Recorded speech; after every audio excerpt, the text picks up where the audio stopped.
데이터 가공 라이브러리 판다스에 대해서 알아보도록 하겠습니다.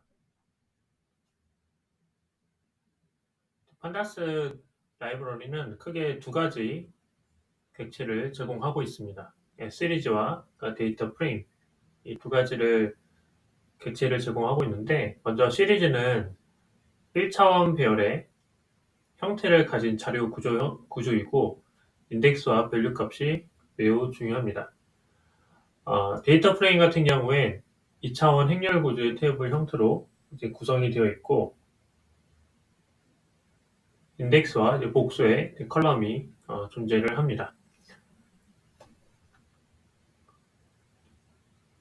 판다스 데이터 프레임의 각 컬럼에는 보기와 같이 총 6가지 형태의 데이터 타입이 올 수가 있습니다. 물론 이제 세세하게는 더 나눠질 수 있지만 가장 대표적인 데이터 프레임의 데이터 타입이라고 보시면 될 것 같습니다. 먼저 여기서 특별하게 여러분들이 기억을 해주셔야 되는 건 카테고리와 오브젝트를 좀 봐주시면 좋을 것 같은데, 일반적으로 우리가 이제 카테고리라고 하면은 범죄형 데이터 변수일 가능성이 매우 높습니다. 그런데 종종 이제 오브젝트라고 이렇게 되어 있는 것도 확인할 수 있는데, 일반적으로는 우리가 판단할 때는 문자열 데이터라고 판단하시면 되지만, 그러나 또 위의 형식으로 정할 수 없거나 여러 형식이 섞여 있을 경우에 종종 사용이 될 수 있습니다.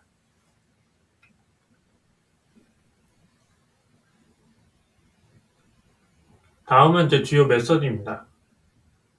보시는 것처럼 이제 데이터 프레임과 관련해서는 굉장히 다양한 형태의 메서드들이 존재합니다. 강의 실습할 때 좀 더 자세하게 설명을 하겠지만, 가장 기본적인 메서드라고 살펴보시면 좋을 것 같고요. 이 해당되는 이 메서드에서 가장 빈번하게 사용하는 것들로만 이루어졌다고 보시면 되는데, 그 중에서 여러분들이 꼭 기억을 해주셔야 되는 거는 데이터.head, 헤드 메서드와 그 다음에 shape, info, value count 이 정도만 여러분들이 확인을 해주시면 도움이 될 것 같습니다.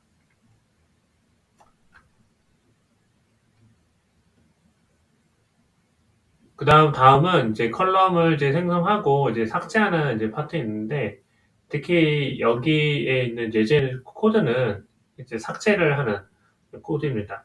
그래서 여기서 이제 중요하게 일단 보셔야 되는 거는 이 axis1이라는 이 매개 변수가 있는데, 이 매개 변수를 이제 어떻게 사용하느냐에 따라서 행을 삭제할 수도 있고 또 열을 삭제할 수도 있습니다. 그래서 axis1을 설정을 해주면 그러면은 해당되는 컬럼명을 삭제를 한다는 뜻이고요. 만약에 axis 0을 한다고 하면은 0, 1, 2 숫자와 보는 것처럼 각각의 행의 인덱스에 있는 행을 삭제한다라고 보시면 됩니다. 다음은 이제 데이터 조회하는 파트, 컬럼명, 슬라이싱, 물량 인덱싱 등이 있습니다.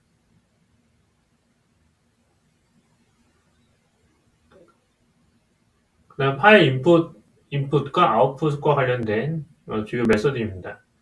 판다스는 CSV 파일부터 시작을 해서 엑셀 파일, JSON, HTML, SQL 그리고 그 HTML와 같은 그 다양한 데이터 타입을 불러올 수가 있고요. 네, 사실상 이제 데이터 분석에 필요한 거의 대부분의 자료는 다 불러올 수 있다. 그 다음에 또 쓰기도 할 수 있다 정도로만 기억을 해주시면 좋을 것 같습니다. 네, ILC와 LC의 차이가 있는데, 이 ILC와 LC의 이제 차이는 보시는 것처럼 그 I가 인덱스고 그 다음에 L은 라벨을 의미를 합니다. 네, 그런데 여기서 처음 이제 입문하시는 분들 같은 경우에는 이 ILC보다는 LOC를 좀 많이 기억을 해주시면 도움이 될 것 같습니다. 그러니까 이 관련된 내용은 실습 때 좀 더 자세하게 설명을 드릴 건데, 일단 LOC 같은 경우에는 명칭 기반이기 때문에 조금 더 가독성이 좀 더 뛰어납니다. 그래서 컬럼명을 이제 설정을 할 때도 각각의 컬럼명을 직접 입력을 할 수 있기 때문에 좀 그러니까 인덱스 기반으로 구성된 IRC보다는 좀 더 사용하기 편하다 정도로 이해를 하면 좋을 것 같습니다. 네, 다음은 데이터 정렬 및 집계한 함수입니다. 그래서 이 부분은 여러분들이 코드를 사용을 할 때 어떤 식으로 사용을 하는지 한번 살펴보시면 도움이 될 것 같습니다. 소트 밸류스는 SQL의 오더 바이 키워드와 굉장히 유사하고요. 오름차순, 내리차순 등 매개 변수를 통해서 지정을 할 수 있습니다. 네, 그 다음에 각 주요 집계 함수에 대한 sum, 합계, 최소값, 최대값, 그 다음 평균, 중간값들을 또 표시할 수 있습니다.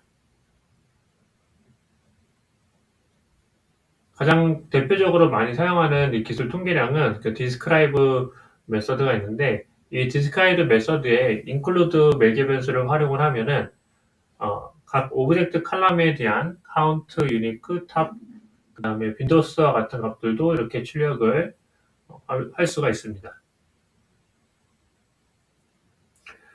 네, 그 다음에 또 자주 사용하는 것 중에 하나가 이제 rename 메서드인데 컬럼명을 변경을 할 때 종종 사용합니다.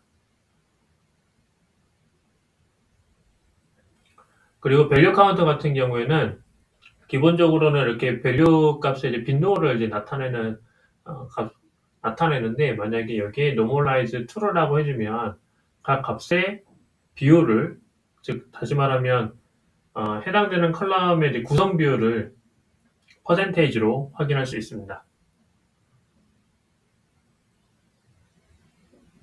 이즈인 메서드는 특히 데이터 필터링을 할 때 가장 빈번하게 사용하는 메서드 중에 하나인데 이때 각 데이터 컬럼명에 해당되는 주요 컬럼 값들이 넘버 숫자들이 있는지 포함되어 있는지 판단하는 메서드입니다. 그래서 이 반환 값을 이제 true랑 false로 이제 반환이 되기 때문에 보통 데이터 필터링을 할 때 종종 많이 사용을 합니다.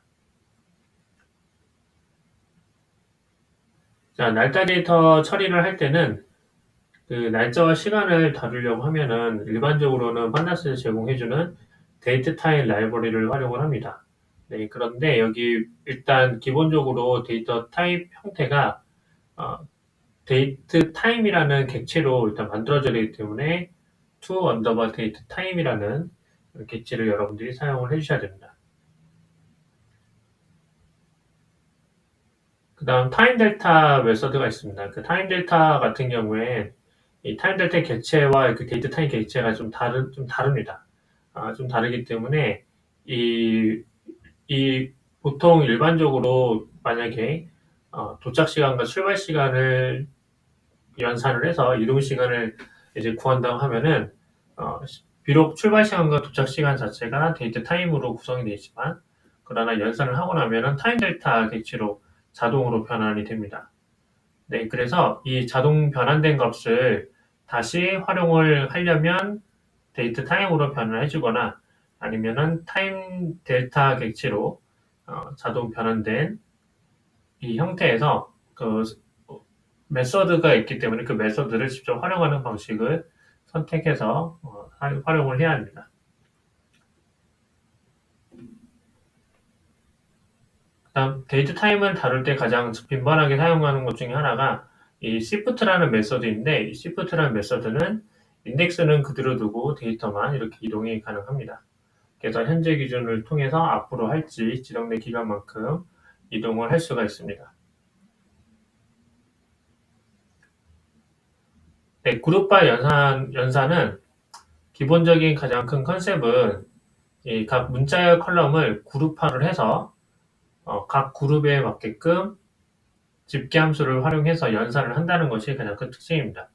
그래서 원리를 보시면 이렇게 왼쪽에 있는 인풋에 여러 가지 데이터가 있는데 중복되는 컬럼이 키값에 중복되는 컬럼이 있는 값들이 보이죠. 예를 들면 A가 두 개 있고 B가 두 개 있고 C가 두 개 있고 그래서 이거를 스플릿 결국 나누는 거죠. 그룹으로 나눈 다음에 합계를 하고 그리고 나서 각각의 합계된 그 데이터 값을 다시 합쳐서 출력을 하게 됩니다.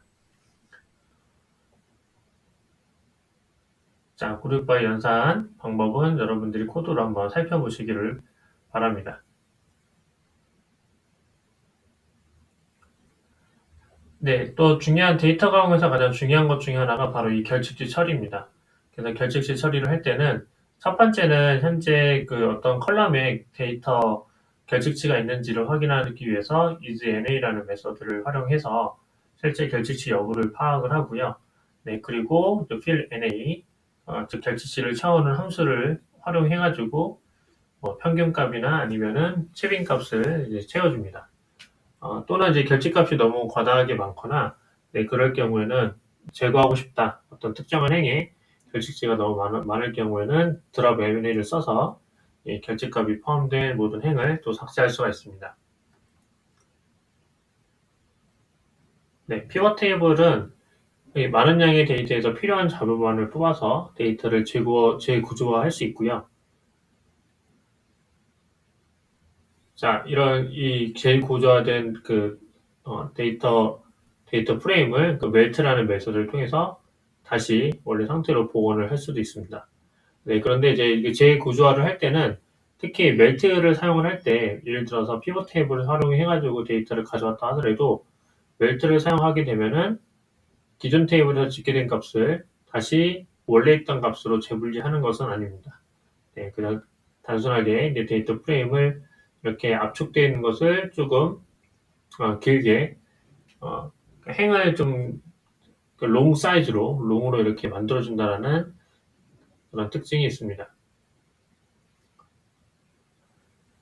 네, 지금까지는 뭐 간단한 주요 메서드들의 이론적인 내용을 살펴봤는데 그렇게 이제 많이 사실 와닿지는 않을 거예요. 네, 그래서 이 부분을 우리가 실습을 통해서 조금 더 학습을 자세하게 해보도록 하겠습니다.